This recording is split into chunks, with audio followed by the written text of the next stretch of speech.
Hello दोस्तों, स्वागत है आपका मेरे इस सैनिक समाचार चैनल में। दोस्तों, आज की वीडियो में बात करेंगे केंद्रीय कर्मचारियों के लिए। दोस्तों, एक बड़ी खबर आ रही है और यहाँ पर दोस्तों इक्वल एमएसपी को लेकर अब जैसे ही 8वें वेतन आयोग की घोषणा हुई है, अब इक्वल एमएसपी इस पर जो है, जो 15,500 जेसीओ जवानों के लिए एक लंबे टाइम तक जो केस चला था और उसके बाद से हाई कोर्ट में इतनी सफलता नहीं मिल पाई थी। लेकिन दोस्तों, जो हाई कोर्ट का जो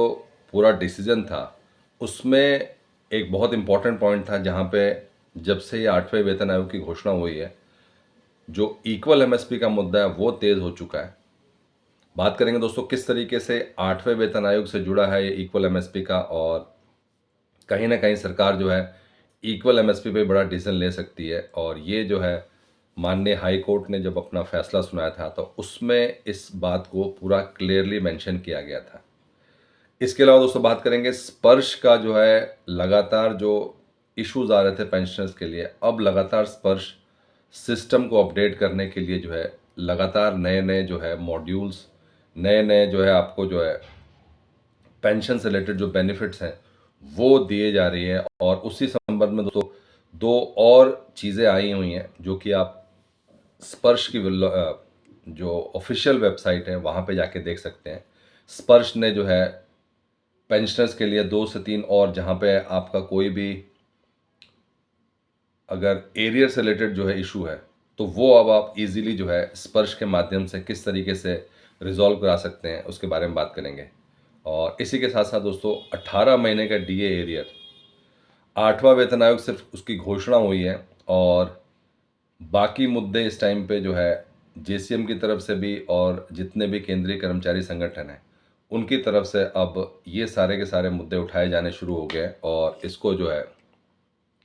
अब बजट से पहले, क्योंकि ये महीना बहुत इंपॉर्टेंट है, तो बजट से पहले इसको किसी भी तरीके से जो है इम्प्लीमेंट करने की बात की जा रही है। तो बात करते हैं दोस्तों आज के इन सभी इंपॉर्टेंट अपडेट्स के बारे में। दोस्तों, और चैनल पे आप पहली बार हैं तो चैनल को ज़रूर सब्सक्राइब करें, जिससे आने वाली हर वीडियो का अपडेट आपको मिलता रहे, और साथ ही साथ बेल आइकन ज़रूर दबाएं। दोस्तों, इक्वल एमएसपी 15,500 का मुद्दा अब दोबारा से क्यों शुरू हुआ है? क्योंकि इतने लंबे समय तक जो है माननीय हाई कोर्ट में ये केस चला था, सारे के सारे जो है डॉक्यूमेंट्स, सब कुछ प्रूफ दे दिया गया था, नई जज की कमेटी भी बैठी थी, और जब फाइनल स्टेज पे आया तो उस टाइम पे जो है ये मामला जो है, जो जेसीओ जोआर्स है उनके पक्ष में नहीं आया था। लेकिन माननीय कोर्ट ने क्लियर कट कहा था कि ये जो इक्वल एमएसपी का मामला है, जो इक्वल एमएसपी का जो इशू है, वो आप वेतन आयोग के ज़रिए, और वो सेम दोस्तों अब ये वेतन आयोग का कंसेप्ट आ गया है, जहाँ पे इससे पहले ये इसलिए चर्चा में नहीं था क्योंकि एक्रोइड फार्मूला, वेतन आयोग आ रहा है कि नहीं आ रहा है, परफॉर्मेंस इशू होंगे, परफॉर्मेंस के बेसिस पे जो है ये सब होगा। इस वजह से जो है ये इक्वल एमएसपी का मामला दबा हुआ था। कहीं ना कहीं सुप्रीम कोर्ट में, माननीय सुप्रीम कोर्ट में इसकी जो है सुनवाई शुरू हो गई है। लेकिन जो सबसे ज़्यादा सिंप्लीफाइड और सबसे ज़्यादा आसान तरीका है वो यही है, जैसा कि माननीय हाई कोर्ट ने कहा था कि जो वेतन आयोग का जब गठन होगा तो उसमें ही जो है ये आपका इक्वल एमएसपी वाला मामला वहाँ पे सॉल्व हो जाएगा। और सरकार, क्योंकि माननीय कोर्ट के डिसीजन के बाद भी सरकार ने ही इम्प्लीमेंट करना है, और जहाँ पे सरकार अब 8वें वेतन आयोग को लागू करने के लिए जो है घोषणा कर चुकी है,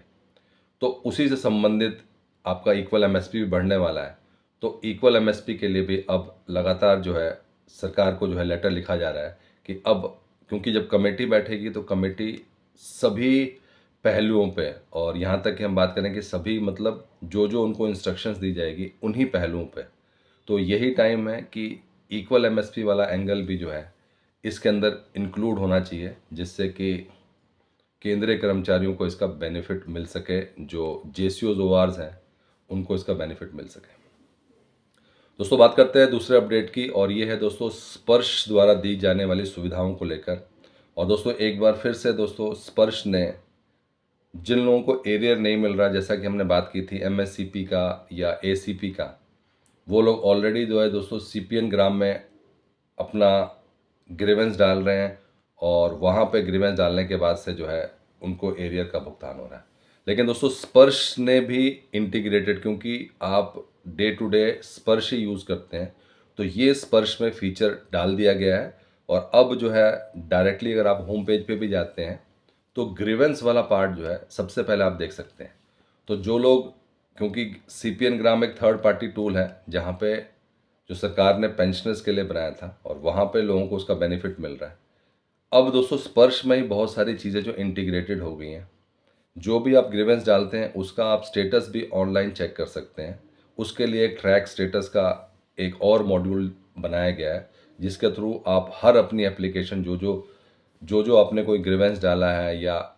कोई भी आपने रिक्वेस्ट डाली है उसको आप ऑनलाइन ट्रैक कर सकते हैं। तो दोस्तों ग्रीवेंस वाला सेक्शन बहुत इंपॉर्टेंट रहेगा, क्योंकि बहुत सारे पेंशनर्स के मैसेज आ रहे हैं कि हमें एरियर नहीं मिला या एरियर किस तरीके से मिल रहा है। तो जो हम सीपी ग्राम की बात करते हैं वो एक अलग प्लेटफॉर्म है, लेकिन अगर आपको स्पर्श के अंदर ही वो सारी की सारी जो है इनबिल्ट सुविधा मिल रही है तो वो एक आपके लिए जो है काफ़ी आसान रहेगा, क्योंकि आज की डेट में बहुत सारे लोग जो है स्पर्श प्लेटफॉर्म को यूज़ कर रहे हैं और उसको किस तरीके से उसको उसमें से अपना डेटा ले निकालना है, डेटा अपलोड करना है, वो कई लोग जानते हैं। तो दोस्तों स्पर्श की तरफ से डेटा वेरिफिकेशन हो गया, आपका कोई भी डेटा या आपका कोई भी रिक्वेस्ट या आपका कोई भी ग्रीवेंस जो है वो आप रन टाइम पे, रियल टाइम पे आप उसको जो है ट्रैक कर सकते हैं। तो दोस्तों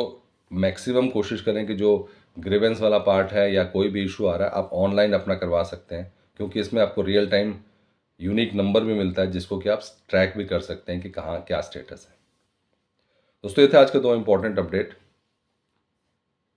अगर वीडियो पसंद आए तो लाइक कीजिए, शेयर कीजिए और सब्सक्राइब करना ना भूलें। Thank you for watching this video.